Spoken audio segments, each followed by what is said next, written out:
UP की सियासत में मानो भूचाल सा आया हुआ है। धनंजय सिंह की पत्नी का टिकट कटने के बाद तरह तरह की बयानबाजी जारी है।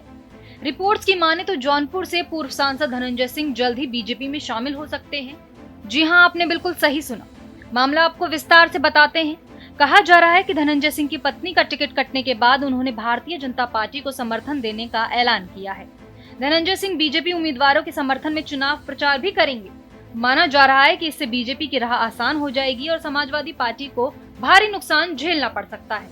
इस मामले पर सपा सांसद राम गोपाल यादव ने क्या कुछ कहा, ये आपको बताते हैं। राम गोपाल यादव ने अपने एक इंटरव्यू में धनंजय सिंह को लेकर खुलकर बात की और जौनपुर में सपा की जीत का दावा किया।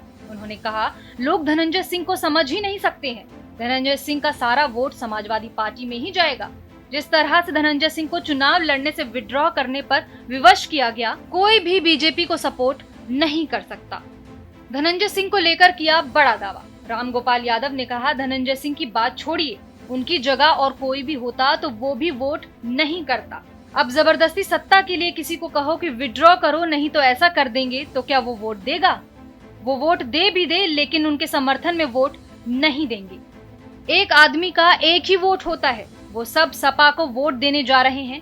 बाबू सिंह कुशवाहा बड़े मार्जिन से चुनाव जीतने जा रहे हैं। उन्होंने कृपा शंकर सिंह पर निशाना साधते हुए कहा कि मुंबई से आकर यहाँ चुनाव लड़ रहे हैं तो जीत थोड़े ही जाएंगे। आपको बता दें, धनंजय सिंह की पत्नी श्रीकला रेड्डी को बहुजन समाज पार्टी ने जौनपुर से प्रत्याशी बनाया था। उनके आने के बाद इस सीट पर त्रिकोणीय लड़ाई हो गई थी, लेकिन फिर एक नाटकीय घटनाक्रम के बाद उनका टिकट कट गया।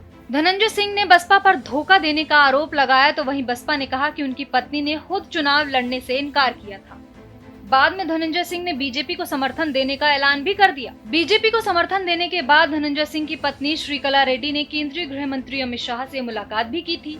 माना जा रहा था कि वो बीजेपी में शामिल हो सकती हैं, लेकिन ऐसा नहीं हुआ, जिसके बाद कई तरह के कयासों का दौर जारी है। आपको बता दें कि जौनपुर सीट पर बीजेपी ने कृपा शंकर सिंह को उम्मीदवार बनाया है। सपा की ओर से बाबू सिंह कुशवाहा और बसपा ने मौजूदा सांसद श्याम सिंह यादव को ही चुनाव मैदान में उतारा है। इस सीट पर छठे चरण में 25 मई को वोटिंग होनी है।